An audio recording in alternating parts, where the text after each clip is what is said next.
Busch was racing Ryan Blaney.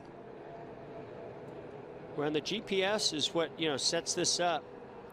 And I mean, to me, that thing is usually pretty accurate, that virtual car, as far as from positioning. So pretty good chance that somehow Blaney was able to get to the inside of the 18 and they made contact. But so when you're going through the corners this fast, this is from the 12 of Blaney's car. That's a hard hit. Yes, it is. When you're setting that kind of pace, it's going to be really hard on these right sides, especially that right front tire. On the bottom, Stenhouse, almost 4 wide at the very bottom, makes contact, sends him directly into that inside wall and then into that safer barrier. Ride with Tyler Reddick. It looks like Eric Jones ahead of him. Is Eric Jones going to get loose? Oh, no, he just checks up trying to go around a slower car, and Tyler Reddick had a huge head of steam coming. And as Jones moved down to go around that slower car, Tyler Reddick, and he anywhere to go. Right here, loose, right up in front of Denny Hamlin, now out of control. Bubba Wallace, nowhere to go. Now, only thing he can do is lock it down and hope. He did get into Eric Almirola there. He did. I didn't see that the first time through. And Jeff.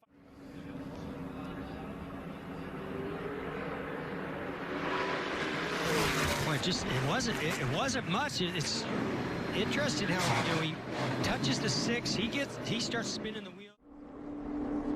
Oh, he's coming down to try to get to pit road. Oh wow! Yeah, you can't. Oh, got Matty D too. He did. I'm assuming he was trying to get to pit road and pitting from. Can't do that. The middle of the racetrack. Yeah, you get down into turn 1. They're coming out of. Wow. Yeah. Again. Get in the back of this 88. 88 tries to go to the outside. And around they go. The 10 of Eric Almirola. Up in the air is the 18 of Kyle Busch. Ryan Blaney is caught in it as well.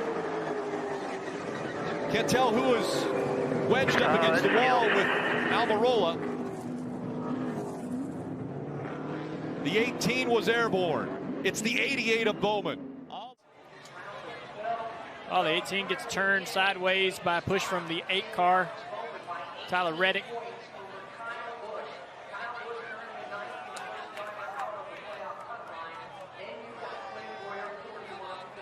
'19 caught up in it. Martin Truex Jr. And a lot of damage there to that right front. Viewpoint and say, guy should have done this, should have done that, but it's just Talladega. See it all the time. So damage to the 2 as well, because the 43 got into the side of him. The 88, does he get through? He gains a little bit of damage there. The 3 car of Austin Dillon, who has now worked himself back onto the lead lap. That is amazing. And Austin Dillon, looks like he had a good run on the outside, and nothing he could do. That with a big hit. It's almost like the 22 had a left front tire go flat. Looking at that before he hit the fence, the left front looks really low. Yeah, it's like a tire of that. And when a car does get slowed down on, it's a chain reaction, a domino effect that starts way up here. And then look at the cars. There's nowhere for these guys to go because of how narrow that pit road is and affected so many cars. And he just makes contact with that left rear of the 47. I don't know if Stenhouse had to check up a little bit when he caught the 42 of Kenseth there, but just looked to me like maybe Jimmy misjudged getting in behind the 47 of Stenhouse. I think Kurt Busch may also have some damage from that one. Well, I like to see. Back straight away. Huge push coming from Clint Boyer and Joey Logano to the rear bumper of Chase Elliott. Sends the 11, Denny Hamlin, into turn 3. Watch this car just go around. You know that's a tire that went down. Had to be. A lot of smoke from Matt Kenseth's car. See right there, Joey with a great job. And just everybody behind him. There's nothing you can do at this point. And everybody has to go somewhere, run into each other, and then look how close everybody is and just not enough room. Watch that 18 car. Man. Yeah, that's Truex got in the fence hard there. Yeah, he did. They got hit hard. Yeah, Bad angle. Stenhouse Jr. Feeling like he's in really good shape right here. Bubba Wallace to the outside.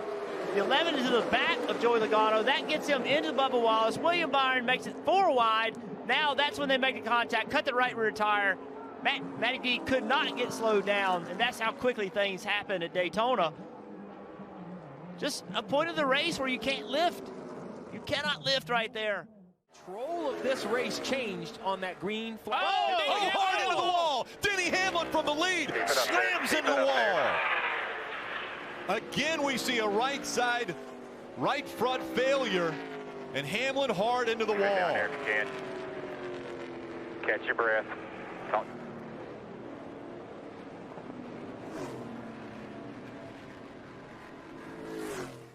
He goes up to block into that outside line. Some contact there with the 18, both of them in the fence.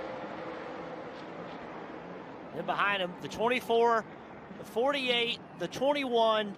I think all those three got by with no damage. The 24, we got to get another look at him. Oh boy, such a nasty, nasty angle into turn 3. One of the fastest parts of the racetrack for these guys. And, you know, it's just, there's no practice. It's a green racetrack. It's incredibly abrasive. We've seen this track just destroy tires throughout a tire test. These tires, even this far into the race, are still not able to go through an entire run. Steve, you talked about it, how this track has grooves in it, and it's like a cheese grater to these tires, and takes quite a while for this place. Car goes sideways. He tries to correct.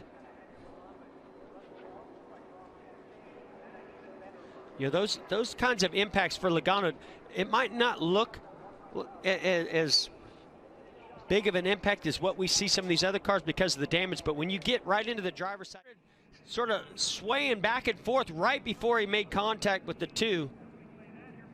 Hooks his bumper, turns him around. Oh, he slammed Alex Bowman.